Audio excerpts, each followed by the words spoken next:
13 तारखेला आंदोलनाचं निवेदन दिलं, 21 तारखेला आंदोलन करणार म्हणून एक पत्र नाही ऑफिसचं. एवढा शिक्षण अधिकारी निगरगट्ट असतो का? आंदोलन करा म्हणून तुम्ही परावृत्त करता का आम्हाला? शिक्षणाचे पैसे खाऊन सगळीकडे पैसे तुम्ही आंदोलन करू नका म्हणून एक पत्र आहे का ऑफिसचं? तेच सांगतो ना आम्ही, शिक्षण अधिकाऱ्याचं काम आहे ना. मग आज आंदोलनाने पळून जातो. आंदोलन होतं तर तुम्ही का पत्र काढलं नाही? आणि तुम्ही 24 आंदोलनाला पत्र काढताय. मग नाही ना आम्ही खुलासे कधीपर्यंत तुमचे नाटक चालणार आहे? हे बिलकुल हलणार नाही. आणि जर तुम्ही 2-3 महिने पायऱ्या जिजवायच्या तुमच्या जिल्हा परिषदच्या. काटेकर मॅडम नाही मला नाही करू दे ना. माझ्यावर कारवाई करा, मी वाजवते ते. काय पाहिजे बाहेर काढायला सांगताय का? म्हणजे करा कारवाई करा तुम्ही. मी वाजवते त्या बिचारीचे कशाला मी वाजवते? माझ्यावर कारवाई करा. म्हणजे एवढे निबरकट झाले. एक तर महिलाचा रोजगार, महिलेचे पैसे खायचे आणि परत महिला आले की पळून जायचं.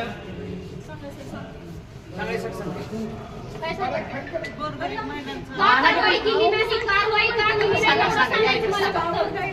कारवाई का? फक्त एकच प्रश्न. नाही एकच प्रश्न. कारवाई का केली नाही? शिक्षणाधिकाऱ्यांना नोटीस इश्यू केलेल्या आहेत, त्यापैकी विदाऊट तारखेच्या नोटीस इश्यू केल्या. म्हणजे तुम्ही जेव्हा तुमच्या मनात येईल तेव्हा तुम्ही सध्या तारीख का टाकली नाही त्याच्यावर? मिनिमम 8 दिवसात द्या, 15 दिवसात द्या. म्हणजे तुम्हाला जसं वाटेल. म्हणजे इथं मी 50-60 वेळेस यायचं, दरवेळेस यायचं, तेव्हा तुम्ही 10 वेळेस आल्यावर एक स्टेप घेणार का?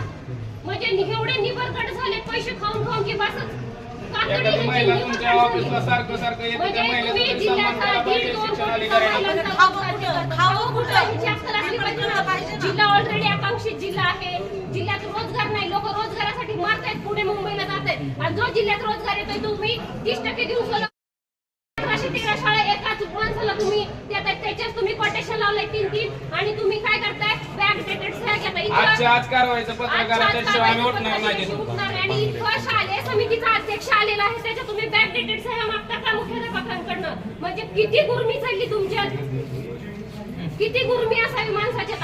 असून किती म्हणजे एवढे निबरगट झाले की आमचं कुणीच काय करत नाही. कारण फॉलो कुणी घेत नाही. इथं 50-60 वेळेस कुणी येत नाही.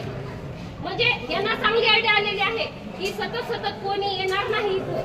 येत नाही, परत आपण टाळू, उद्या करू, आज करू म्हणून. म्हणजे तुम्हाला स्वतःला माहिती आहे 2-2, 2.5 महिने कोण फॉलो घेणार नाही. कारण फॉलो घ्यायचं म्हणजे तिथे वेळ काढून या, तुमचा दिवस घालवा. कारवाई केल्याशिवाय उठणार नाही. म्हणजे शिक्षण अधिकारी त्यांना बोलवायचं. पाटील साहेबांना बोलवायचं. कारवाईचे पत्र द्यायचे तर उठून. जर तुम्हाला नसेल बघायचं तर तुम्ही ह्यावेळेस बघा. मी एकटी बसेल पण मी उठणार नाही.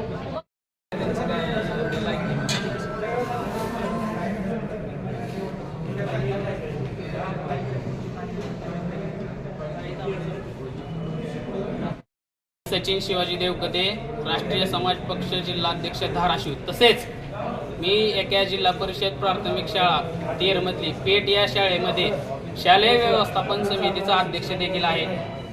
जसं की मॅडमनं सांगितलं, ताईने सांगितलं, ताईने अर्ज केल्याच्या नंतर ज्यावेळेस यांच्यावर चौकशी समिती नेमली गेली, यांनी जो गणवेश पालक समितीने आणि शाळेने मिळून शिवलाच नाही, त्या गणवेशाच्या बॅक डेटेड सह्या अगदी ठराव घेऊन घेण्याचा यांचं काम चालू आहे. ज्यावेळेस ती फाईल माझ्याकडे आली, मी ती सही नाकारली आणि मनीषाताई सोबत संपर्क साधून आम्ही इथं तक्रार करण्यासाठी आलो.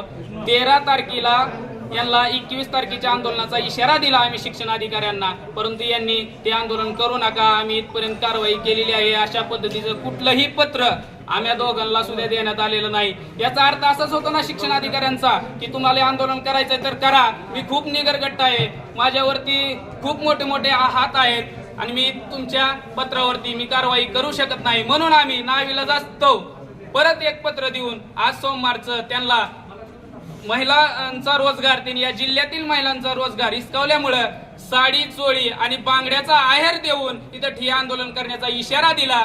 त्यानंतर शिक्षण अधिकारी आज आपल्या कॅबिनमध्ये न बसता आता आमच्या समोर इथं आले होते आणि नंतर कुठे गायब झाले माहित नाही. परंतु जर त्यांनी इथं आले नाहीत तर आम्ही त्यांच्या खुर्चीला देखील साडी, चोळी आणि बांगड्याचा आहेर देऊन इथं जोपर्यंत आम्हाला लेखी पत्र कारवाईचं काढत नाहीत तोपर्यंत आम्ही इथून हलणार नाहीत.